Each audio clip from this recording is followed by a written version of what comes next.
And just like that, man, round one is over in the snap of a fingers, and the NFL is back and kicking off, man. It's good to be back. It's good to finally get some live content, no more speculation about draft and trying to make up some talking points and stuff. We get some real content here, so glad to be back at it, man. Just NFL is the greatest reality TV show there ever will be. Specifically, the draft round one. There's so many storylines. Specifically out of tonight, it's just and you can't make it up. It's just things you can't make up. So, gonna do small kind of little recap of just real points I thought that came across in the draft tonight. Ultimately, there will be a video posted later today where Brady and I actually give a grade for every single first round pick. That'll be a little bit longer to edit, so I'm going to get this out right now, hopefully 20 minutes or less, and kind of just my thought process with things and where the draft went. So ultimately, man, before we get into a couple key picks, let's talk about the obvious real quick and get it out the way. Shedeur Sanders does not go in round one. The closer it got to draft time, I knew that the Giants were going to be out on him at 3. They were not going to pass on Carter, Schefter, a couple other of the inside guys. They kind of confirmed it. No surprise there. 9, I thought the Saints potentially could cover up, keep it a secret if they did like him, but ultimately Mickey Loomis, Kellen Moore, nothing ever came out as usual. I feel like about the Saints, about guys that they liked, and they end up passing on Shedeur. And after 9, that's really when you were like, oh snap. So it's Pittsburgh or bust. And the picks kind of leading up to that, I'm thinking to myself, like, all right, Pittsburgh's doing it. Like, this is it. This is Mike Tomlin's guy. Shedeur kind of said some things. He's asked where DK and George Pickens rank as like wide receiver duos and for quarterbacks, and he's like, I forget exactly what he said, but something along those lines. So I'm like, this is it, man. Pittsburgh comes up on the clock. Some friends and I sitting around watching the draft. I'm like, this is it, man. Just get ready. I figured they were going to do some big crazy thing for him. Mel Kiper would have probably lost his mind as much as he talked about Sanders tonight. And Goodell walks up to the podium and announces Derek Harmon, defensive tackle from Oregon. And I was like, wow. Holy smokes. That was kind of one of the more shocking draft picks in recent memory, I think. I'm not saying that because I think Shedeur is this great world-like talent. I just thought for a team where your current and only quarterback, I believe, is Mason Rudolph. Are they waiting around for Aaron Rodgers? Do they have something up their sleeve for round 2 today by the time you're watching this? I don't know. So, they ultimately passed. They have to have a plan at quarterback. There's just no way it's Mason Rudolph. So I just wonder if maybe there's been some kind of mutual agreement under the table with them and Rodgers. I don't know. I just thought that was a crazy pick, and really nothing against Derek Harmon because I like him as a player. I just thought that would have been the perfect pick for Shedeur, and he would have turned out better than obviously Kenny Pickett the last time that they drafted a quarterback there in the first round. So pretty interesting to me. And then let's talk about the Jackson Dart situation. This is kind of pivoting off of Shedeur, but tied in really. New York Giants trade back in to the first round with the Houston Texans. I believe it was obviously their second round pick, and then 2/3 select Jackson Dart. Once again, when they traded in back into the first round, I knew this was Dart. I knew for a fact that this wasn't Shedeur. The rumors and kind of things that I've been hearing was he had terrible, terrible interviews with teams that he met with. Maybe not the Steelers, but the Giants specifically. Dable kind of came out and said it was bad, and I just knew it. I knew that they were going to come in here and draft a quarterback. No real talk of Milroe, so it ends up being Jackson Dart. And to be quite frankly honest with you, I hate the pick. You don't give up much to come up in the first round and get him. So from that aspect, cool. You get to get a quarterback on a 5th-year option, 5 years if you want it. But I'm not as high on Dart as maybe others. I know there's some people who had Dart going 9 to the Saints, and I think that if it got to round 2 and Dart was on the board, the Saints would have ultimately been a team to jump all the way up to the Browns if they weren't interested in take Jackson Dart. But the Giants secure him here. I just think of it from this aspect, right? You're drafting a quarterback who's deemed Brian Dable's project, right? It's his quarterback that he wants to work with. Are you going to have time? Are you going to have time to develop him into what you are expecting him to be, what you want him to be? Because let's be honest, your seat has never been hotter as a coach. John Mara is flying planes over the stadium by, paying for it, saying sell the team. It helps that you get Abdul Carter, obviously, so I'll throw that in there at pick 3. Glad they didn't pull the trigger on Shedeur there at 3. That would not have been the right move.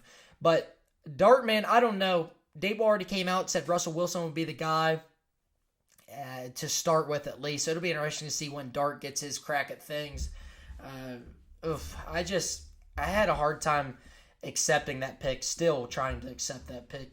I thought that was pretty interesting for sure. So outside of that, man, let's talk about Travis Hunter and Jacksonville Jaguars. So James Gladstone comes over from the Rams, and in better words, excuse my language if you don't like this, but he completely drops his nuts and trades up to pick number 2 with the Cleveland Browns to secure the best player in the draft.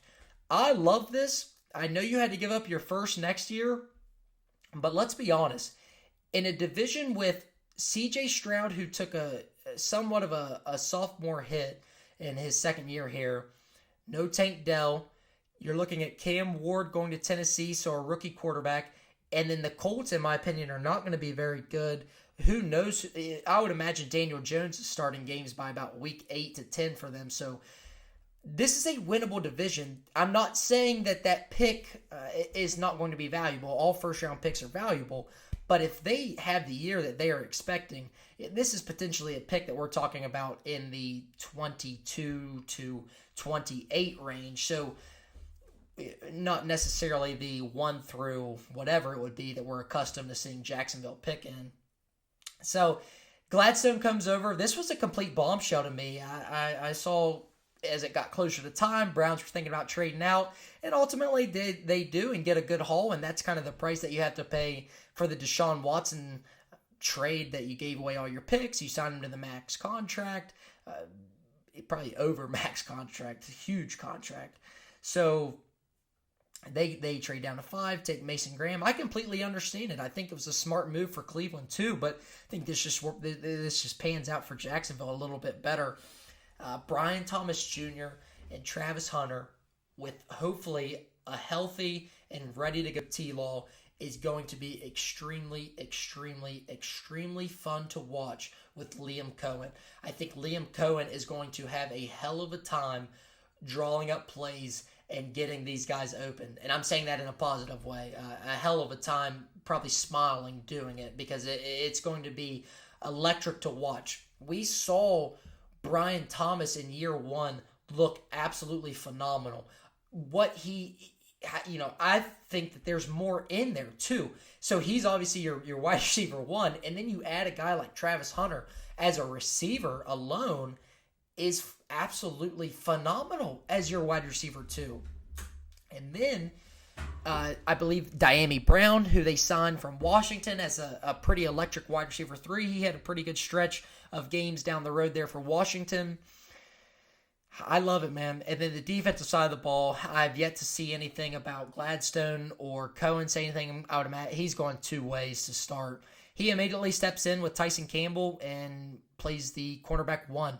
Where they ultimately end up lining him up will be interesting to see if it's inside in the nickel boundary. I think you can put him a little bit of anywhere. He's going to upgrade your defense. This was a splash home run pick. I saw a couple guys, John Middlecoff specifically, a guy I'm a big fan of and listen to. He was not a fan of the trade up. Thought Gladstone this was a bit risky, but I think when we look back on this, especially if they win a lot of games, win the division potentially next year, we are looking at this Travis Hunter pick as this was the right way to do it. And I believe, just so I can pull it up, and I'm right here, Browns also receive second round pick, fourth round pick, and then obviously the 2026 first. So definitely got their draft capital that they needed to move back 3 spots and take Mason Graham. I'm not going to speak too much about him because I have something else in mind. Pre-draft, I was almost certain that Ashton Jeanty was going to be a Chicago Bear. I thought that when it came to the pick at 5 with Jacksonville, Chicago would immediately trade up, take Jeanty at 5. Whether that was their plan or not, who knows? But as they said in the broadcast that Gladstone and the Browns GM had been working this trade out for about 2 weeks, I would imagine that Gladstone kept polls from Chicago in the loop and ultimately kind of said leading up closer to the draft, hey man, I think we're going to pull the trigger if this is available, and kind of screwballed the Chicago Bears because he ultimately can't trade up with a team that you didn't have discussions with. I don't think that they would have necessarily talked to Cleveland. Maybe they did. Who knows? I could be bullshitting, but I would imagine not. And Ashton Jeanty ends up going number 6 to the Raiders. Another guy I want to talk about. Will Campbell, I thought the Patriots, potentially a team that could take him, but ultimately as it got closer, they decided to opt for Will Campbell. So Jeanty goes to Las Vegas Raiders. One of the more chalkier picks there in the top 10, but absolutely love the fit. Pete Carroll, Spy Tech, Raiders, they're building, I don't want to say building, let me think of the right way to put this. For the short amount of time that the new regiment has come in, I thought this roster turnover already and the progress that they're making has been exceptional. I think that Jeanty and Geno Smith alone put them a year and a half ahead of their rebuild that they're currently in. Jeanty alone is a home run generational running back prospect. Him, Geno Smith, I've said it recently, with a good running back, his numbers are really, really, really good. Without a good run game, without good play action, you can see a different quarterback at times. So I absolutely love the Jeanty pick. There was some smoke about Mimbu as well there, maybe Kelvin Banks. I love it. I love it. Stick and pick. You get the guy, generational, man, and I wish nothing for the best from Jeanty. And the Bears ultimately, I think, got screwed out of potentially trading up in front of Las Vegas and getting him.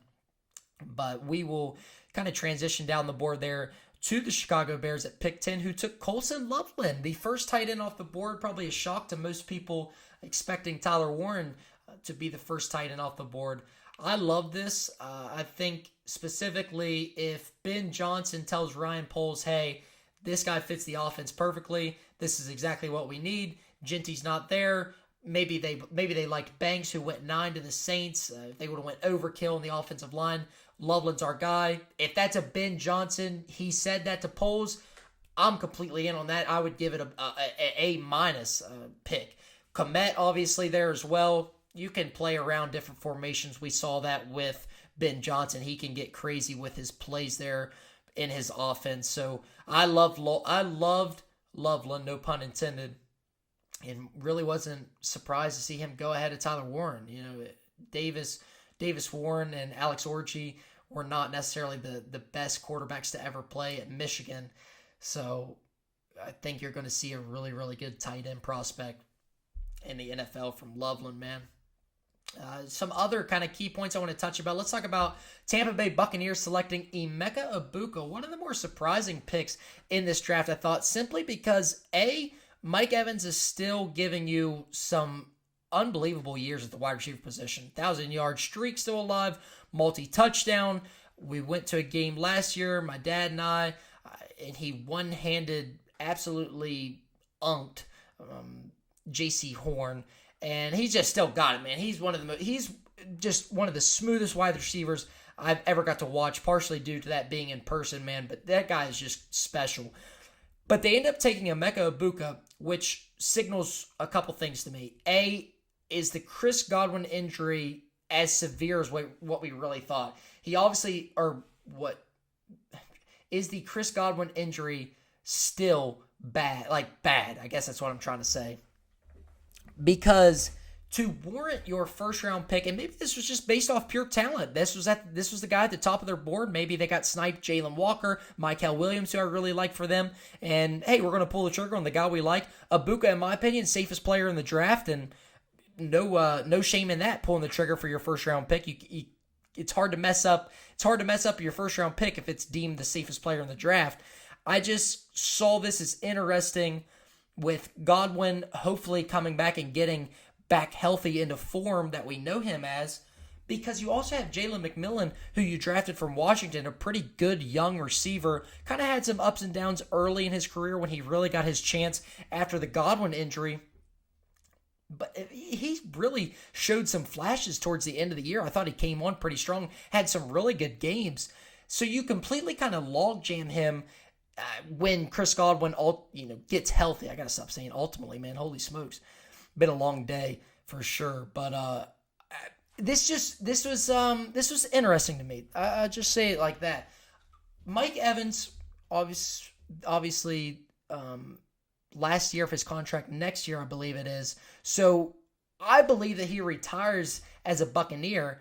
But if they decide to move on, they don't see eye to eye on something like that, you get kind of his replacement with Emeka Ibuka here at 19 for next year. And this could be something where we look back, years pass, we look back, and oh yeah, Emeka Ibuka, yeah, he just had his fourth straight 1,000-yard season, double-digit touchdown with Mike Evans gone. That was a steal there at 19. Could be. I don't hate the pick at all. It's just one of the more shocking picks in the first round, in my opinion. Omarion Hampton to the Chargers. I absolutely love this, because if this is Harbaugh, similar to the Loveland to Chicago, if this is Harbaugh saying, this guy's got the juice, we didn't bring back J.K. Dobbins. You brought in Najee. I understand that. You got to have two backs. If Harbaugh's all in on Hampton, then sign me up. So am I. Because a guy who historically, last year passes on Malik Neighbors for Joe Alt, this year is saying, oh yeah, I want Omarion Hampton over potential edge guys, defensive line, cornerback at that spot, Will Johnson, Mike Green, James Pierce, Donovan Ezeraku, Jahad Campbell, a linebacker. There's a lot of different ways that they could go to help out on the defensive side of the ball and be physical and fit his mold. But for him to pass on all those and say, Omarion Hampton is our guy, I am all in on that as RB1 for the Los Angeles Chargers from day one. Omarion Hampton probably due for a big year. Love that fit behind the O-line as well. I thought that was a really, really, really, really good pick. And following that, pick 23, Matthew Golden to the Packers. I'll speak on this kind of in the later video posted today. This one was kind of iffy for me. Jordan Love, obviously the interception concerns. He's a gunslinger, inaccurate at times.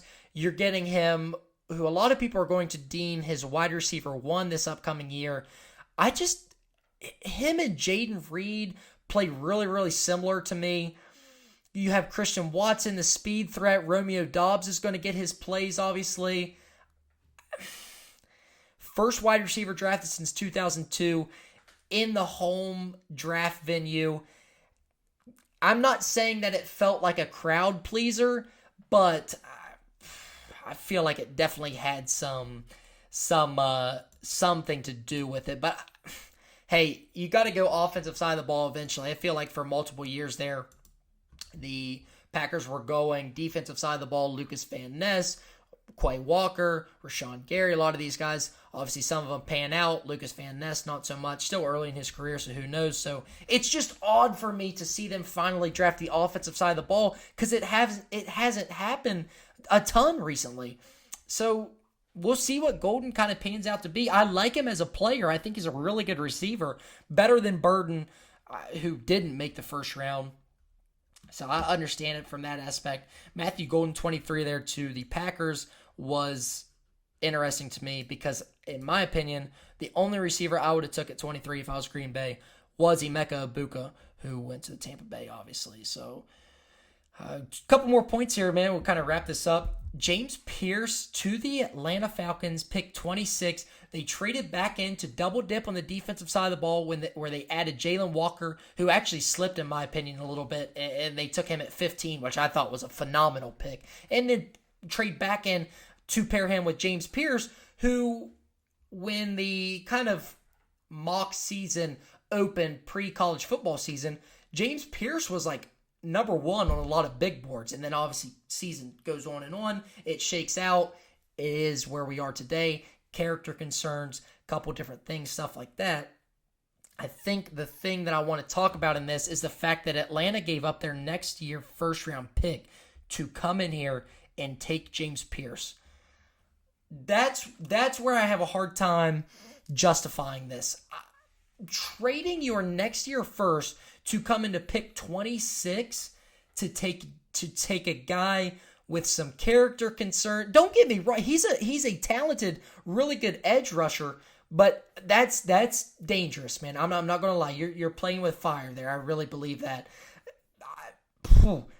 I hope it pans out. Him and Jalen Walker for the first round there would be, really, really good if those guys play up to their standards. But to come in that late, because who knows? This is what I'm thinking. Who knows what a full season of Michael Penix looks like? We saw obviously some sample size towards the end of last year with Kirk Cousins making $1 billion on your bench. Watching Penix play, that still is mind-boggling to me last year. But if Penix is bad, I mean, we're potentially talking about their draft pick being really, really high next year. So it's just, I don't know. Time will tell on that. If they're good, if he's good specifically, it doesn't matter. You can justify the first round pick being traded for him. But if he's not, man, this isn't Houston trading up for Will Anderson at pick 3, followed up by C.J. Stroud. I mean, this is 26, James Pierce Jr., character concerns. Say it out loud. How does that sound? Real quick, Malachi Starks, 27 to the Baltimore Ravens. Good teams take good players. Pretty simple as that. I am just really excited to watch the safety duo of Kyle Hamilton and Malachi Starks. I think that's going to be absolutely phenomenal to watch. And Baltimore, just, Linderbaum, Johnson, Nate Wiggins was up and down this last year, I think. But if he can figure things out, it would be another really solid first-round pick. And this right here is just, I thought at 27 was really good value, really good pick. And to close things out here, 22 minutes, so probably 3 minutes on this and be done. There's a reason Philadelphia and Kansas City have a very, very high chance to be back in the Super Bowl next year. And it's simply this: draft good players. It's that simple. Jahad Campbell, with the shoulder concerns, everything like that, I had him as high as 15 to the Falcons, slips all the way to 31, and is drafted by the Philadelphia Eagles, who he now gets to play with Jordan Davis, Nakobe Dean, Jalen Carter, Cooper DeJean, Quinyon Mitchell. The rich just get richer, man. It's not a coincidence that these teams are so good. They get this extreme value at 31. It's just crazy to me. And I understand a lot of these teams maybe passed on Campbell because of the injury concerns or didn't fit their needs, stuff like that. But wow, man. I mean, Jahad Campbell is potentially a guy I would look at Tampa Bay to draft. Levante David getting up there in age. But 31, Philadelphia, Howie Roseman just does it again. I thought that was just phenomenal. And then the Chiefs, man. Brett Veach has kind of had his misses here and there. Clyde Edwards-Helaire, Sky Moore in the second round, stuff like that. I think he just absolutely nailed this one. Philadelphia and the Chiefs actually flip-flop picks here. And Chiefs picked up an extra fifth-round pick. I'm not sure. Maybe that had something to do with roster, the way the roster is going to be assembled there for Philadelphia. I'm not sure why they got a random fifth to move up one spot, because I really didn't think the Chiefs were going to take Jahad Campbell, because this is where they were going. They were going in the trenches regardless. And I think if Josh Simmons would have never got hurt, we could potentially be talking about him as pick 4 to the Patriots. I really, really do believe that. This guy had, and in my opinion, still has tackle 1 potential. That's just how talented he was before the injury. And to get him at pick 32, similar to Jahad Campbell, is just absolutely crazy to me. 29, Washington takes Josh Connerly Jr. Josh Connerly, a good player, but I mean, you're picking this late in the first. I just think Josh Simmons, the upside with him is tremendous, and he's plug and play.